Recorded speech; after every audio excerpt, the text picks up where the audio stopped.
Okuma Radio 97.1. Yeah.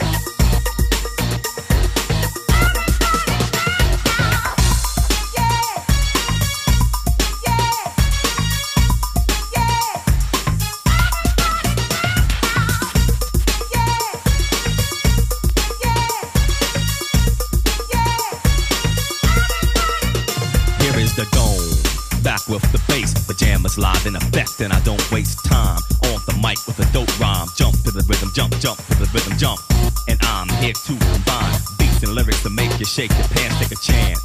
Come on and dance, guys. Grab a girl, don't wait, make a twirl. It's your world, and I'm just a squirrel trying to get a nut to move your butt to the dance floor. So yo, what's up? Hands in the air, come on, say yeah. Everybody over here, yeah. The crowd is live, and I will do this groove. Party people in the house, move.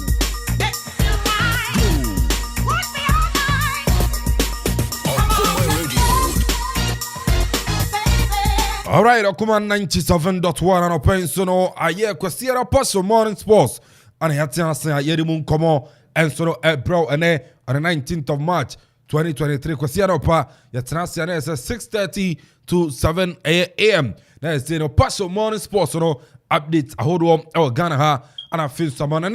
Yansoni Edinina, Eddie Abro, and Nano Pa, Delia Calvin, and Ponta, Eddie from Akinswa. Mejo so ziggy pomechidom say a native producer so gram of Facebook not the Niamana Canon and so they brought DJ Donzi and said time in the Pulse of Paradise crop ya sante omunyate chinana Kofi Okorageman and our face so like secondary producer Ankasa Kofi Anton Bafo omunyana boa ama nana pa Paso Morning Sports no Yansoni yet to me area bill yan shall send free the Ghana Premier League bet power mu or them said match week 22 no enra matches no enso no etumi chassis awa ye Ghana hana enra ukopiemu enso na Samra Boya aye Ensenche Parker na is we no Summertex 1995 etna fie enso ne krobia Kumasi Asante Koroko enso de Boni na say after 90 minutes no Asante Koroko ekochi Summertex upon a camino, my Summertex etimu pako, a Sansugoro afem no, a Mranti Munu, a share goes in Enoch Morrison, Sansona, Rocky, Jamina, I'm the pole goes and I say 18 minutes, and I finish no 27 minutes on now Santicoroko, about 2 goals to Nada, Omodi call my name in the 90th minutes no, Summertex and Sono, etimu pako, and Sam Kusiaga. Korokonyan kunimdie over here Summertex na aneno Sansona Tamale ukopiamudia na Tamale City. And I feel no Dreams FC. I still believe Dreams FC aye dau ti ato fakasa kopie mo Tamale after 90 minutes no Tamale City 3 Dreams FC 1 Tamale City 3 Dreams FC 1 now just after 7 minutes no na Tamale City about 2 goals 7 minutes no mas Dreams come you know na game no corner we say 3-1 Abrantan ni Sulemana no tin e Bogo Samson Abrantan ni Anson Samson Eduku and so Bogo so ni no adema Tamale City ama Abrantan ni so no eye Husaf Ali aba take kan ba kwa and so amfama eye Bobo Kwan ni Anson Dreams FC and so no e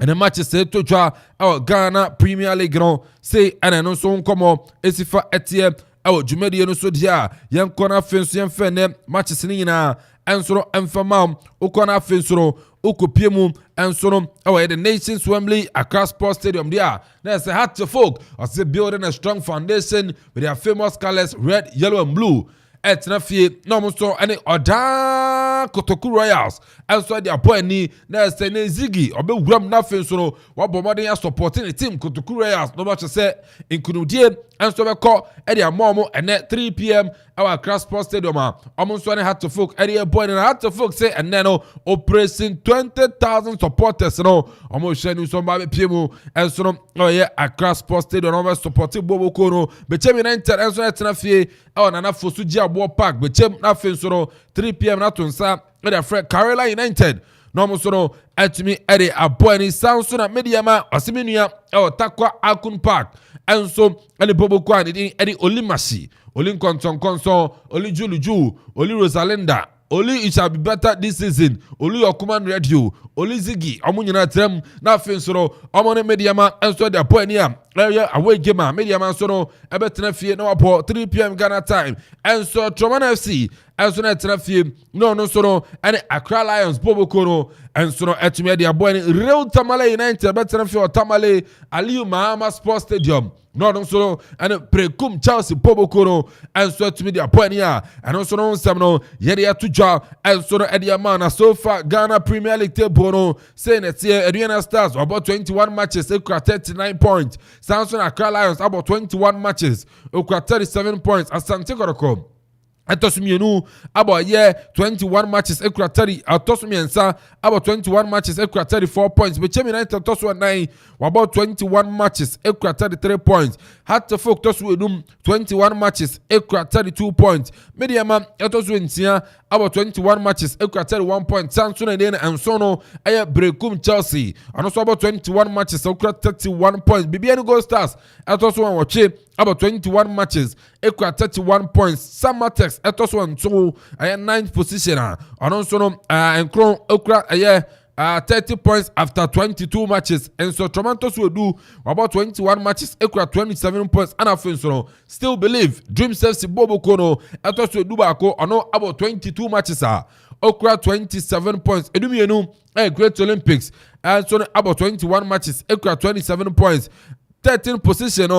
Real Tamale United out here about 21 matches equal 27 points Kerala at also 14th position about 21 matches and so equal 26 points Ken Faisal at also 15th position about 20 matches equal 24 points Tamale City at also 16th position about 22 matches equal 24 points Legon Cities at also 17th position about 21 matches equal 23 points and I feel you chat why Ghana Premier League mo and so Oda Kotoku Royals at also 18th position about 21 matches and also equal 17 points you know some MIT for Go King Chat Ghana Premier League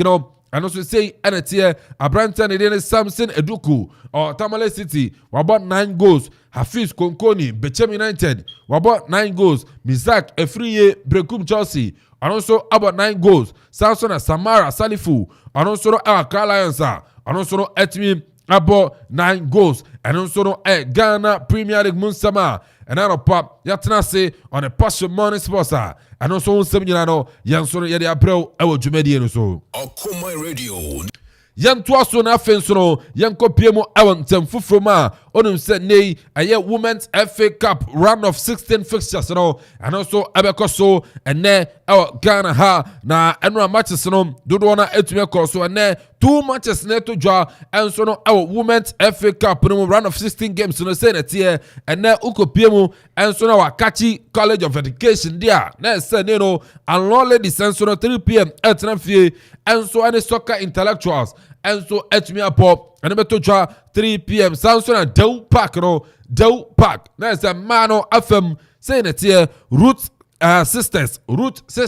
enso 3 p.m. Any police ladies ebepo ano ebekoso ewa ye Dew Park amunsem nyina no yenso no yetumi ade atutwa enso no ade amayetefo ano so no enya sem kuma sanon so se eye ebena day ni no ano 21st of March 2023 uko piemu dia na se MTN FA Cup quarter final draw no ano so no ebeto dwa tie MTN FA Cup quarter final draw no ano so no ebeto dwa emunsem nyina no yanso no yere ma etefo na sei ana draw no ano so teams are qualify quarter final so no almost so etie RTU Red Tamale United will qualify quarter final Samsona Lagos City senso jiram e quarter final so Pobo Kwan ni ensore enso Troman FC enso Bawuram e quarter final ni ma draw no beto just Sky FC Abusuya Monto Drops ewom Dreams FC Aduana Stars omuna jirama omu hye ni se quarter final draw no eno so bekoso enso no etimi edi amomo abrada day ni no eno so 2:30 ukopiemu enso no start time to studio hop ene no draw no enso bekoso a yɛde mu nsɛm nyinaa ɛnso na tumi ɛde ama yɛtiefoɔ yɛnkɔ afi nso no yɛmmɔwura mu ɛnso no ɛwɔ the Black Stars of Ghana ɛnso no akakye adwoada na meboa ɛkyena ɛno nso kɔpiem wɔ Kumasi Baba Yara Sports Stadium deɛ na ɛkyɛ sɛ wei ɛyɛ coach adedin ɛnso de Chris Hilton ɔnim sɛ mpanyinfoɔ ɛtɔ apaw no sɛ the Black Stars of Ghana head coach apapa no ɛnso no mmɛyɛ adwuma ɛmfa mmoa Black Stars afi nso no nkonimdie enso na nkoso enfa ma man konkon Ghana papa no sabe ne baba kemu last week eye no etume koso na no da eye Christian Achu na yi ase efiara papa be pie mu ho a ano so no be jam abusuya enso no etwe senia ma be koso kama enso no etumi ade ama eye Achu na busuya na ene no ukopie mu a adwoada rambo akina unveiling no enso be koso e Kumasi Baba Yara Sports Stadium na fe so papa no ya pa no hotuma enso na etumi de ache Ghana mine na fe so ye unse ampa Ghana the Black Stars of Ghana the head coach enso no coach and dey enso no Christopher Hilton ehun sem nyina enso no yetumi ama yetie fo atefo kakache ene no NTC supporters chairman and dey enso Elvis Herman Hesse ono so no etumi akasa etem se ne no ene game eba so enso no Accra Sports Stadium against Odan Kotoko Royals no ene team no ekrado boa mo supporters no ekrado se ne so be call na fe so ma support atefo na nkunimdi omo dia Elvis Herman Hesse BBN style near different and Accra so style be different. But what I can assure you is, for instance, in Accra now what we are doing is yakoto ntuma bibre out of colors no red, yellow and blue. Yakoto bibre the amatela for ewanima. I mean, it's new to you. This is the first place I'm breaking this news. Almost start to say pam ntuma no. Now, one thing that people should get to know say operation 10,000 say anya 10,000. 7,000, 5,000, 6,000 krana. It is a step in the right direction. Because yesterday, time our club no, Emami records of your gate proceeds from the beginning of the league. And I mean, we say, wow. Then it means supporters are indeed not coming to the Accra Sports Stadium. Against Kotoko, at the time, you be a free gate. Now we've not sold up to 5,000 tickets. That is serious. Against Adriana, we could not sell 10,000 tickets. And these are category A matches. These are big matches. So if we are playing against Kotoko Royals, a moderate beginning, yes, starting at the end from somewhere. People should notice the fact that you present 10,000. We are doing our best to come out with some, initiatives and freebies. Bema supporters now are very attractive. Some of the freebies, don't just say a bit me sustain. And then summer no Hato Folk NCC chairman and Edin and so no Elvis Herman Hesse and so no etumi atu Joanna and then no yedi kan and I say koso beside no Elvis say a dang and no mo yeah abema and supporters nanya interest and sa oma be pemu our Hato Folk games I say. And now, if you don't want to bottom scasso the heading, so for instance, on Sunday, we are going to distribute free flags. Now, we are going to introduce our supporters to the Dortmund concept. We share Dortmund, you see, said they will be waving their flags. So flags, and you say the market, make sure say nice ones and to improve, we will make it. And we are going to distribute these flags free of charge to all our supporters who remain amount flag. So assuming we are even able to get 5,000 supporters and we position them well, and you say wait here, now wait here, now wait here. You understand? And then the camera is able to capture them and they are waving their flag now. You see the beauty, and other people on move, will say, wow, Meba Stadium, I said there is entertainment there. Ufi at Sebio, Ebia with Jumentino, Untumima Stadium, no. At least you can send your money through the NCC Momo number Medibabe Tujai. Nti obi opese or support initiative we obi to me asend Momo to NCC number 055 300 8109 055 300 8109. Who are opposite who support to NCC initiative in Biano, and we have published it, you know. You be publish. Yeah, advise all the WhatsApp groups in the chapters. And so money contribution, but individuals who are brute be an person support to initiative. We are once again 055-300-8109. I know, Elvis, him and Hesse. I know, and I had to folks supporters, you know. I'm a chairman, and also the Sansom way, and so they are to draw. Yadi Ama, yet for young corner finsuno, young copiamo, and so no, I want some food from them, fan 70p, and so no, and to draw, and farmer, yet for dear Asante Goroko Bobo Kono, on say nay, on some don't have to draw, Sir Branton, and so the Rashid Naughty, on Sir Branton, a man for Cassie, I day or when you know, a Branton will find the name Koyo Bobo Koren farmer Branton or Koro company for. Aba bontin ya betu just say abrante na sabi enko ba bia ye pra ana no so na pra awa Asante Goroko akachi a ano so no empanyifo ehwe nim say treatment na bekoso na afenso aba na abegina masi akan ere ma kro bia Kumasi Asante Goroko se na ne ma so no ebekoso ere ma abrante ne de Rashid Naughty ano so sam yatumi ede atudwa yemfa fisam nsi yenkopiem amonane yemfa amonane nsam kakra emfa ma anu ada top flight major European leagues no matches ni bi ekoso na beto so enra ukopiem our the French league and the Atulu Bobo Kono etna fie ama Lille Metropole ebe bona kamienu wentumi ante abrante ni din se ede Alexandro Ebogo ana fesu no abrante ni din ede Mohamed Bayo enso de ba kopi so ede ma Lille Bobo Kono lens so na etna fie etumi ati Bobo Kwani din enso ne ange ebo ne kamienta wentumi ante abrante ni din enso no ede Seko Fofana Opoko Samson abrante ni din Openda enso Bogo sinimienu enso de ma lens Bobo Kono shenen so sa abrante ni din ede Abdul Samed Salis Ghanaian International ejinamu enso na ball 90 minutes essence provide assist enso game no na sa abrante no niama koso kama pa enso de ma abrante ni din enso ade Abdul Salis Samed enso our lens Bobo Kono and the match is etodwa out the French league animal enso near 12 p.m. Ghana time no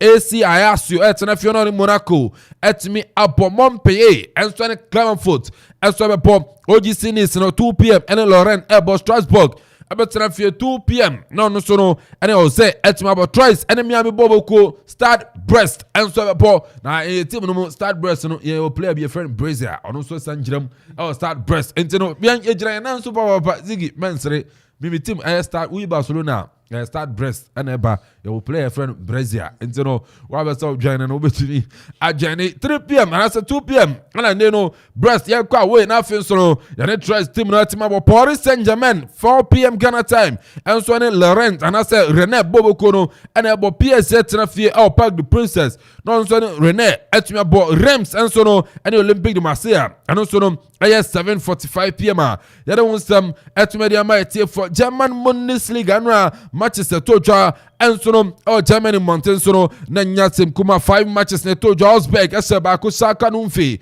and so take Kanamo Parko 1-1 as some match no Equia Pokum so Nesabako RB Leipzig and Mente Najas Leipzig my boys and Krata Saman Koye Leipzig and Romania dear. Yay. Tiajan Fia Messamiensa, Heta Berlin, Etimu Baku, Stuttgart and Chepi, Wolfsburg, Cobona, Canon Baku, Sansuna, Signa Iduna Park. Next, we know Borussia Dortmund. SM Gosuno, Maku, Encia, Amane FC Cologne, Etimu Baku, Rafael Goyer, Bogo. Samson Marco Reus Ebogo Slimino Abranten Day and Sono Adia Marlin and so Bogo na Fensono Sebastian Haller and so Bogo Slimino and so to me Adama Dortmund Timno Amunyan Kunum 6-1 over FC Cologne and a Manchester Etoja our the German Bundesliga no say and also Esifate Union Berlin 2:30 and entering Frankfurt about Bayern Leverkusen and a Bayern Munchen ball and because of the Bay Arena our home grounds at the Bayern Leverkusen I know at 4:30 p.m. Ghana time and I start game and so Etoja Manchester 5 and so on Freiburg about 6:30 p.m. Ghana time. Akuma Radio. Yantua Sunko Piemo Italian Serie A and matches no saying and so Esifa Ekoye young room na face no young for resource in Enfantuja and from 3 matches and Etoja our the Italian Serie A and Bobo Kwani and Monza and so Cremonese about 1-1 Salernitana and so and Bologna about 2-2 ɛyɛ Udinese ɛtena fie ɛkye Association Calcio di Milan AC Milan team no ama ne Udinese ɛbɔ ne ka no mako mmiɛnsa ama AC Milan ɛso timu baako na ɛsɛ AC Milan anko yi abrante ni de Zlatan Ibrahimovic ɛso benya consolation no etuma de ma AC Milan poboko no ɛna match seto job our the Italian Serie A no ɛyɛ mako num Sampdoria ɛtena fie 11:30 am anopa ya no ne Hellas Verona bɔ Fiorentina ne Lecce bɛbɔ 2 pm Sansona Torino and Napoli ɛnso about 2 pm Ghana time 5 pm no ɛyɛ Lazio and AS Roma na afenso no the big game na to job our Giuseppe Meazza San Siro na ɛsɛ no Inter Milan afei abo ɛtena fie 7:45 na afei nso matonsa ɛda afei the old ladies of Italian soccer ɛyɛ Juventus Boboko no no mo nso no ɛtumi de apɔni ɛno ɛyɛ Italian Serie A Manchester ne ɛno nso bɛtɔ dwam yɛde ho nsɛm nyinaa ɛnso na ma yɛtie for still on a command 97.1 Sunday Passion Morning Sports no yɛnso yɛ dwa de aguma ɛno nso na nya sɛm kuma Italian Serie A yɛde agu yɛnkɔ PM of Spain na afei nso na the Spanish Premier La Liga Santander no yɛmfa results a ɛno ada ɛtɔ dwa no ɛnto na mfa ma de Almeria ɛhyɛ baako Cadiz ɛhyɛ baako Rayo Vallecano ɛhyɛ mienu Girona ɛnso na ɛhyɛ mienu na Espanyol ɛtena fie ɛwɔ Catalonia ama ne no Celta de Vigo bɛbɔ ne ka no mmiɛnsa ama ɔno nso na timu baako abrante ne din ɛde Carlos Perez ɛbɔ goal san so na Igor Aspas ɛnso na tumi bɔ goal kyɛ no nso sɛ Ghanaian international abrante ne din ɛnso no Joseph Edu ɛgyina mu abɔ 90 minutes nso no ɛtumi de ma Celta de Vigo boboko no Atletico Madrid ɛtena fie Wanda Metropolitano ɛhyɛ ka no mmiɛnsa ama ne Valencia boboko no ɛnso no ɛntimante abrante ne din Antoine Erpep Griezmann ɛbɔ goal san so na Yannick Pereira Carrasco nso ɛhyɛ goal Thomas Lemar nso de baako pin so ɛde ma ATM boboko na ɔmo nkunimdie ɛkɔ so ɛde ma ɔmo na matches a ɛno nso na ɛtɔ dwa ɛwɔ La Liga mu no ɛnso ɛnie 1 pm Ghana time Real Betis ɛnso na Real Mallorca bɛbɔ Osasuna 3:15 ɛde Villarreal ɛbɔ Real Sociedad ne Elche ɛno nso na ɛtɔ dwa ɛyɛ 3:15 na afei nso no Getafe 5:30 ɛbɛtena fie na ɔmo nso ɛne boboko ne din ɛnso ne Sevilla ɛtumi de abɔ ne na the big game ɛwɔ wiase nyinaa ɔno nso bɛpie mu wiase afa na nyinaa match dodo a anasa match a amanfo ɛhwɛ papa no ɛde El Clasico the El Clasico ɛnɛ ɛbɛtɔ dwa ɛwɔ ne no Estadio de Camp Nou FC Barcelona ana afei nso no Real Madrid poboko no ana ɛde bɛbɔ ani ɛno ɛtɔ dwa 8 pm Ghana time 8 pm Ghana time and as that game no and so able to draw Barcelona and I feel Real Madrid the biggest game on planet Earth no El Clasico and then to draw na say near best set frashes no wa mutu a obeda ya then so no and nsema eto janti Papa J ono na supporting Madrid team no and Papa Django be hwe nim se ne mabekoso e de amano enso na Madrid bobo kono and also in sama eto dwa yenso no yetumi e de ama yetiefo Okuma Radio English Premiership annual matches ekoso tie na channel so annual 6 matches eto dwa our English Premier League mo tie result na enso ni Aston Villa etena fia of Villa Park eti Bournemouth Pobokoro enso boneka miensa Bournemouth antumi ante abrante ne de Louis Douglas and I said Douglas Louis Apoko Sasuna abrante ne de enso no Eddie Jacob Ramsey ese go na fenso no abrante ne de enso de Emiliano Boadi enso le tuma pogo bako ade piso de ma Aston Villa Pobokoro Brentford ese bako Leicester City enso na ese bako abrante ne de enso no ade Matthias Jansen abogo de ma Brentford antinta abrante ne dim enso no ade heavy banners abete kano enso no etuma ma aye Leicester City boboko no Samson and Southampton etena field St Mary's enso ne Tottenham Hotspur enso etuma de boy after 90 minutes no match ne ko wie 3-3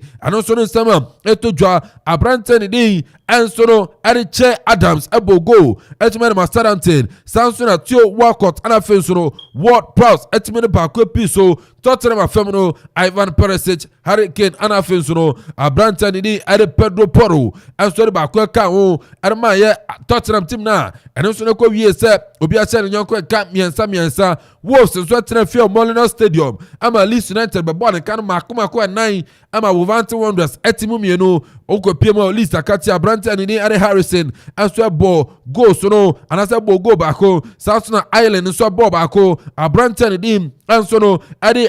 Ramos Christensen anso baako piso na afen so no abrante returning from injury didn't so Rodrigo Ade baako piso anso ma list United bobo kono oko PM Wolves akati Johnny Ebogo na afen so no Matheus Cunha anso baako piso na so amfa ma Wolves bobo kono the big game na tojo Stamford Bridge Chelsea ya guy ana share ya share qualify ko edimo Champions League ya share Leeds back just say back to back win ana Graham Potter must stay or ya there ana share Joao Felix Chelsea guys enra Stamford Bridge Chelsea 2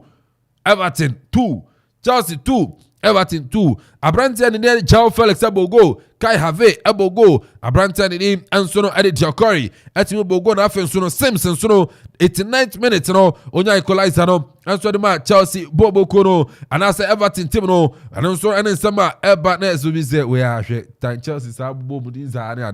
and 3 matches and tojo the English Premier League no na mom no e postpone mienu ene ba akopɛ ne bɛkɔ so the London derby no anso na ba so 2 p.m. Ghana time na say then Arsenal the Gunners etena fie our Emirates Sports Stadium no so atonsa and a friend Crystal Palace bobo kono no so etimi e de abo ni enra English FA Cup match back to Joa na we no Manchester City and so Burnley na so said na coach and the Vincent Kompany on head coach and Burnley no returning to the home ground the former club Man City na we say Obeyen Kunya na so na mfa Man City eche Burnley eboneka no mako